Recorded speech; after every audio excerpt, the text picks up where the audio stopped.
Olá, nós temos o privilégio de estar fazendo alguns estudos sobre o final dos tempos. Já gravamos diversos vídeos, uma vez que nós temos tido muitos sinais nesses dias e já há algum tempo que esse dia do Senhor está se aproximando, o dia da volta de Cristo. Mas antes da volta de Cristo, nós vamos ter um período de grande tribulação. A gente vai ter um período que a palavra de Deus chama de apostasia, muita gente se afastando da fé, negando a fé. Nesse período, então, nós vamos ter a manifestação do anticristo. E esse período de grande tribulação é um período de grande sofrimento. E as pessoas perguntam, mas nós cristãos vamos passar por esse período de grande sofrimento ou não vamos passar? Então esse é o alvo do nosso estudo nessa oportunidade. Em primeiro lugar, eu queria pegar 3 textos que falam sobre a grande tribulação. Um do Velho Testamento, um do Evangelho, Jesus falando, e um de Apocalipse, já acontecendo o final dos tempos. Do Velho Testamento, quem fala muito sobre o final dos tempos é Daniel, do capítulo 9 em diante, que eu recomendaria que vocês lessem, é muito interessante. A gente chama de um livro escatológico, quer dizer, que fala sobre o fim, e como as coisas que Daniel profetizou estão acontecendo de fato. Então Daniel diz no capítulo 12, verso 1, nesse tempo se levantará Miguel, o grande príncipe, o defensor dos filhos do teu povo, e haverá tempo de angústia, já começa a falar do tempo da tribulação, qual nunca houve, desde que houve nação, até aquele tempo. Será salvo o teu povo e todo aquele que for achado inscrito no livro da vida. Então a gente vai reparar várias vezes, falar da grande tribulação e dos que estão inscritos no livro da vida, que somos nós, os salvos, né? Que fomos purificados pelo sangue de Jesus, pela fé em Jesus Cristo.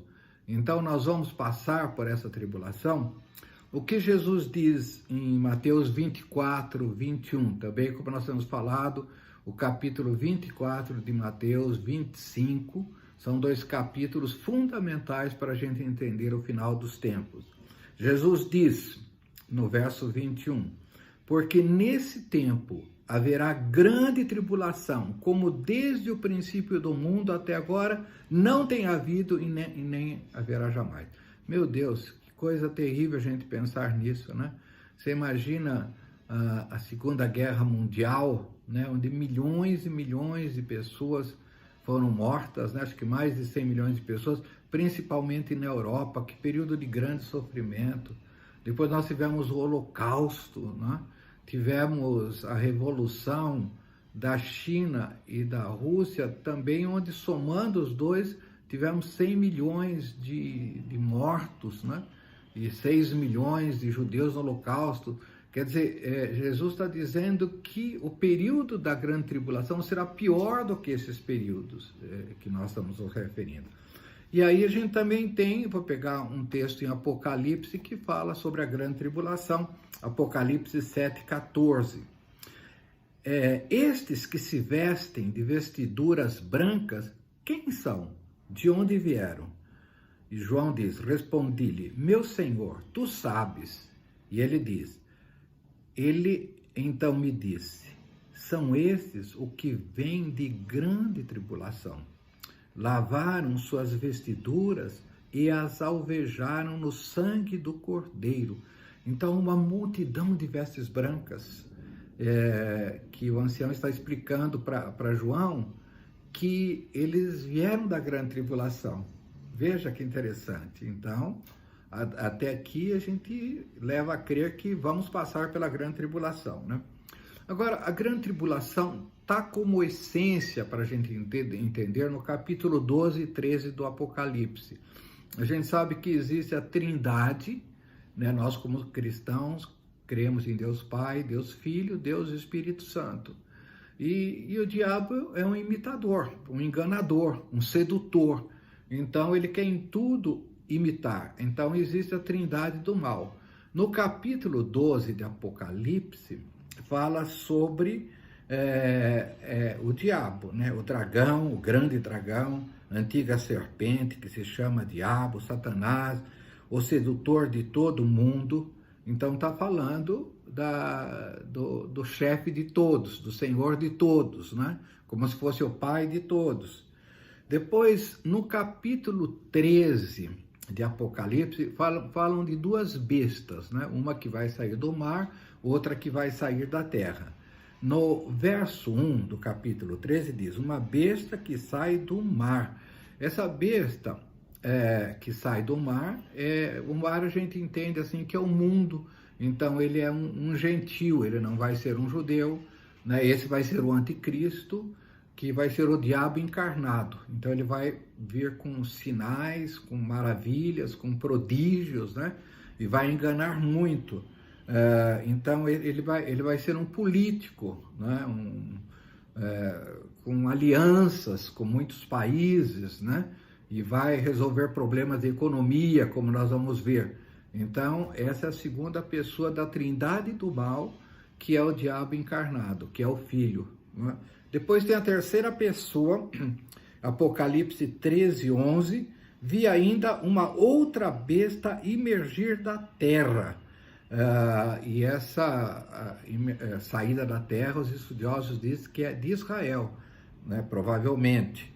Então, ele vem como um religioso. Ele faz com que a terra e seus habitantes adorem a primeira besta, cuja ferida mortal fora curada. Então, a primeira besta fez um milagre, e esse falso profeta, né, a segunda besta que sai de Israel, vai, assim, induzir as pessoas a adorarem, como se ele fosse um sacerdote, dirigindo, canalizando a adoração para o anticristo, assim como o Espírito Santo faz para Cristo, né? Assim como funciona a Santíssima Trindade. Desculpa fazer essa comparação, mas é necessário isso, né? Bom, então esse período de grande tribulação, segundo os estudiosos, e não é difícil mostrar isso, mas nós não faremos nesse momento, será um período de 7 anos, que terá uma divisão exatamente no meio, numa mudança radical da postura do anticristo. Então, em 1 Tessalonicenses 5:3, diz, quando andarem dizendo paz e segurança, eis que lhes sobrevirá repentinamente destruição, como vêm as dores de parto. Aqui está para dar à luz, e de nenhum modo escapará. Então, ele está dizendo que vai haver um tempo que se vai falar, aqui o apóstolo Paulo, aos irmãos de Tessalônicas, né? Capítulo 4, 5 de 1 Tessalonicenses e capítulo 1 de 2 Tessalonicenses falam muito sobre o final dos tempos também. Então, ele está falando que vai haver um momento como esse, né? Nós estamos com mortalidade alta, né? Índice de desemprego, fome, insegurança, problemas de saúde sérios, né? E de repente vem alguém com uma solução, alguém que vai fazer uma aliança, e eu tenho uma proposta, né? E todo mundo vai crer nessa proposta. Eles serão atraídos por essa proposta, nós queremos paz. Então, aqui começa o governo do anticristo, um período de engano, vai ser um período de 3 anos e meio, um período em que ele vai mostrar muita habilidade, no sentido de governar um mundo, é um governo mundial, né? Mas aí vai haver um momento, e o apóstolo Paulo diz, que ele vai assentar no santuário de Deus, ostentando-se como se fosse o próprio Deus. Então chega um momento em que ele vai mostrar as garras dele, e ele vai querer ser adorado como Deus, né? Assim como Cristo é adorado. E ele quer ser adorado aonde? No templo. Que local? Em Jerusalém, né? Que a gente fala em reconstrução desse templo, que está tudo preparado, né? Então, exatamente na metade dos 3 anos e meio, ele vai manifestar toda a sua maldade, a sua iniquidade, né? Então, em Apocalipse 13:5 diz: foi-lhe dado uma boca para proferir blasfêmias contra Deus e contra os santos por 42 meses. Olha que interessante, 3 anos e meio. Né? Então, é aí que ele se revela todo mal, todo maligno, e ele vai proferir, né? Porque ele não pode, principalmente os santos que já partiram, né? Que estão com o Senhor e contra Deus, ele não pode lutar contra esses, mas ele vai proferir grandes blasfêmias contra, né? Em Apocalipse 12:6 diz: a mulher fugiu para o deserto, onde ele havia preparado um lugar para que nele sustentem durante 1260 dias. O que são 1260 dias? 3 anos e meio, 42 meses. Então, essa mulher que está no Apocalipse 12, né, que alguns entendem que é Israel, outros entendem que é a igreja, e precisaria também um pouco mais de tempo para explicar isso. Ela vai fugir para o deserto, né, e vai ficar por 3 anos e meio, como que sendo protegida por Deus para que nenhum mal aconteça, né? Bom, então esse é um panorama que nós temos aí do final dos tempos da grande tribulação. Então a pergunta: nós passaremos, nós cristãos que temos os nossos nomes no livro da vida, passaremos por essa grande tribulação? Na verdade, eu por bastante tempo criei que nós não passaríamos, que nós seríamos arrebatados antes, não é? Como a maioria crê. Tá? Se você pegar pelo YouTube, pela internet, a igreja vai passar pela grande tribulação, você vai ver que a maioria entende que a igreja não vai passar, que os cristãos não vão passar. Agora, a interpretação que vai passar é a interpretação dos pais da igreja. Até mais ou menos o ano 1850, a igreja sempre creu que ela iria passar na grande tribulação. E a partir daí começaram a existir alguns estudos. Alguém teve alguma proposta de que nós não passaríamos, que a gente seria arrebatado antes. E aí começaram a fazer estudos, principalmente no século XX. E hoje muitos pastores americanos, a maioria, crê que a igreja vai ser arrebatada, que a igreja não vai passar pela grande tribulação. Mas eu pregava isso, até que houve um período que eu tive alguns sonhos sobre o final dos tempos. Como eu gostava e gosto de falar sobre isso, acho que a igreja tem que estar preparada sobre isso, acho que nós somos omissos quando não falamos sobre isso. Então, eu comecei a estudar e tive alguns sonhos da volta de Jesus. E um sonho que eu tive é que eu e a minha esposa passávamos pela grande tribulação, que a gente fugia, assim, de uma perseguição.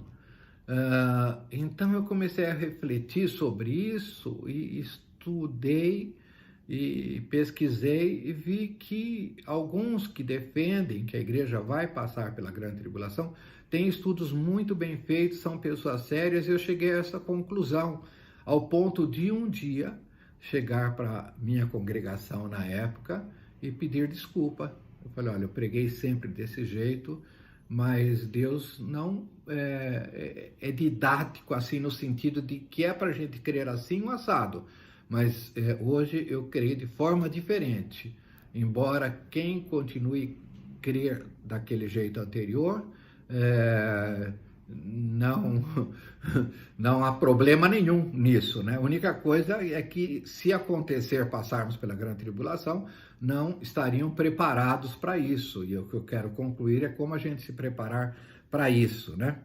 Então, como eu falei assim, muitos americanos, pastores, muitos livros, né, creem que a igreja vai ser arrebatada antes, né?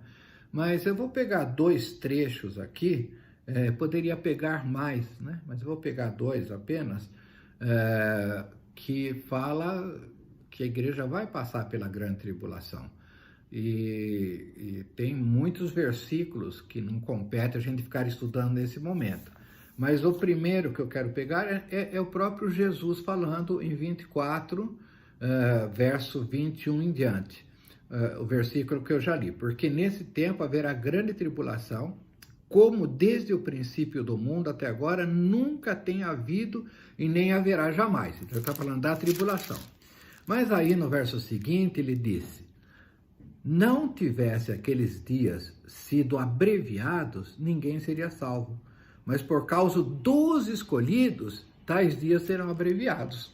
Então veja, então os escolhidos vão estar passando pela grande tribulação, segundo Jesus, né? E aí ele é quem sabe, não é mais ninguém, né? Então, quem são esses escolhidos? Somos nós, se nós estivermos vivos nesse período, né?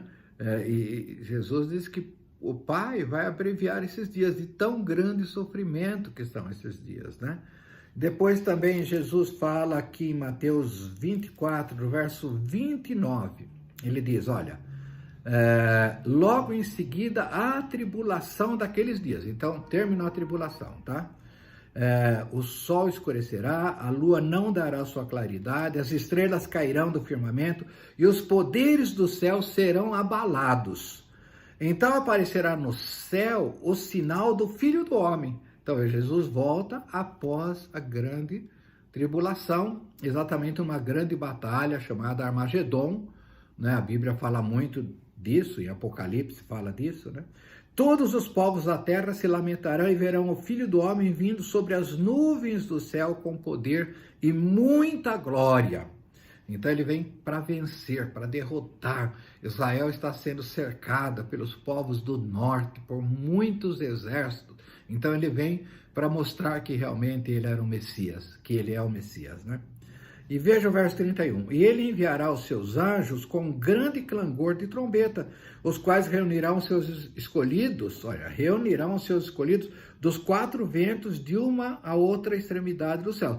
Quer dizer, depois dele voltar, né, depois da grande tribulação, aí ele vai reunir a igreja. Aí seria o arrebatamento da igreja. Então veja o que o apóstolo Paulo também diz.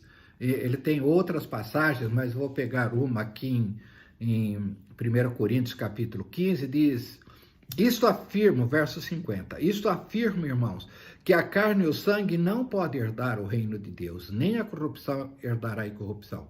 Eis que vos digo um mistério, olha, ele está esclarecendo para a gente. Qual que é o mistério? Agora vai ser revelado.